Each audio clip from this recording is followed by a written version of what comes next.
کہ ایک اہل سنت کی خاتون زاہدان کی رہنے والی، اس کا بچہ گونگا تھا. اس نے شیعہ خاتون کو کہا کہ میرا بچہ لا علاج ہے، میں ہر ڈاکٹر کے پاس گیا لیکن علاج نہیں ہو رہا. اس شیعہ خاتون نے کہا چلیے ہمارے پاس ایک ڈاکٹر ہے جو آپ کا علاج کرے گا. یہ ان کو جمکران لے گئے، کہا 2 رکعت نماز امام زمانہ پڑھو جس میں یا نعبد یا نستعین 100 مرتبہ اور ذکر رکوع 7 مرتبہ، ذکر سجدہ 7 مرتبہ آپ نے بھی پڑھی ہوگی 15 شعبان کو. فرمایا 2 رکعت نماز پڑھو، اس کے بعد سجدے میں جاؤ اور 100 مرتبہ ذکر صلوات کرو. یہ خاتون کہتی ہے میں نے یہی کیا، سجدے میں جا کر 100 مرتبہ ذکر صلوات کیا. اب میری آنکھ لگ گئی، مجھے نیند آ گئی. خواب کے عالم میں کیا دیکھتی ہوں، پورے جمکران میں مجمع لگا ہے، بھیڑ لگی ہے، اس مجمع کے بیچ میں ایک نورانی چہرہ ہے.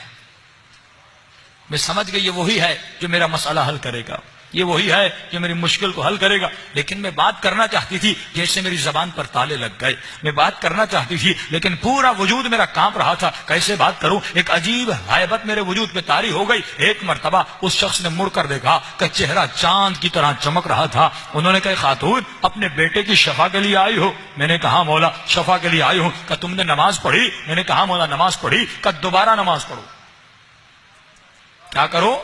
دوبارہ نماز پڑھو. میں نے کہا مولا ایک دفعہ پڑھی. کہ دوبارہ پڑھو. کہ جیسے میری آنکھ کھلی میں نے وضو کیا، 2 رکعت نماز پڑھی، اب سجدے میں گئی. اس کا فلسفہ سمجھیے. فرمایا جب پہلے نماز پڑھی تھی تو شک تھا،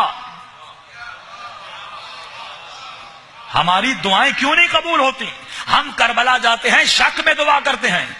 دعا کرنے کے اپنے آداب ہیں. اگر مجھے وقت ملا اگلی مجلسوں میں آداب دعا بتاؤں کہ دعا کرنے کا طریقہ، دعا کرنے کے آداب ہیں. جب دعا کرو تو کیسے کرو؟ کیا مسئلہ ایک دعا کرتا ہے اسے شفا ملتی ہے؟ ہم سال جاتے ہیں دعائیں کرتے ہیں، ہماری دعائیں قبول نہیں ہوتی. دعا کا ایک ادب ہے، دعا کا ایک طریقہ ہے. ہم دعا کرتے شک میں ہے، مولا دیں یا نہ دیں، 50-50 زبانی دعا کرتے ہیں. لیکن امام فرماتے ہیں ایسے مانگو جیسے فقیر خیرات مانگتا ہے.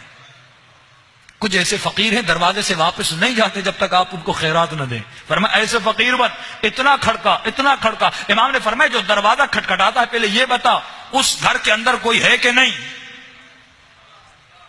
جو دروازہ کھٹکھٹاتے ہو یہ تو بتا اس گھر کے کوئی اندر ہے کہ نہیں. کہ مولا یقین ہے خدا سن رہا ہے، آپ سن رہے ہیں، گھر کے اندر کوئی ہے. تو امام نے فرمایا پھر اتنا کھٹکا جب تک وہ دروازہ کھول نہیں لیتا. جب گھر کے کوئی اندر ہے تو یقیناً دیر یا سویر تمہارے دروازہ کھولے گا. امام فرماتا ایسے مانگ، یقین کر کے مانگ.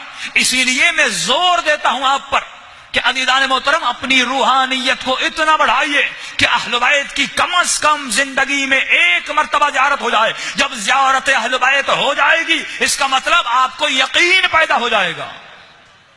ابھی ہم علی ولی اللہ کہہ رہے ہیں، امام زمانہ کو مان رہے ہیں، امام حسین کو مان رہے ہیں، لیکن یقین کب ہوگا؟ جب یہ آنکھیں امام کی زیارت کر لیں، جب یہ آنکھیں وجود انور امام زمانہ یا امام حسین یا مولا علی یا رسول خدا کو دیکھ لے. کم از کم کسی کو دیکھیں تو صحیح تاکہ یقین اور مقام اطمینان پیدا ہو جائے. کیوں حضرت ابراہیم نے کہا اے خدا مجھے زندہ کر کے دکھا؟ کیوں امام کے اصحاب نے کہا کہ مولا ہم دیکھنا چاہتے ہیں آپ کس طرح مردوں کو زندہ کرتے ہیں؟ لیطمئن قلبی، تاکہ قلب مطمئن ہو جائے. تو اطمینان قلب کے لیے ضروری ہے کم از کم زندگی میں 1 مرتبہ بھی اپنے مولا کی زیارت ہو جائے تاکہ یقین ہو جائے. فرمایا اس کو شک تھا. امام نے کہا دوبارہ نماز پڑھ.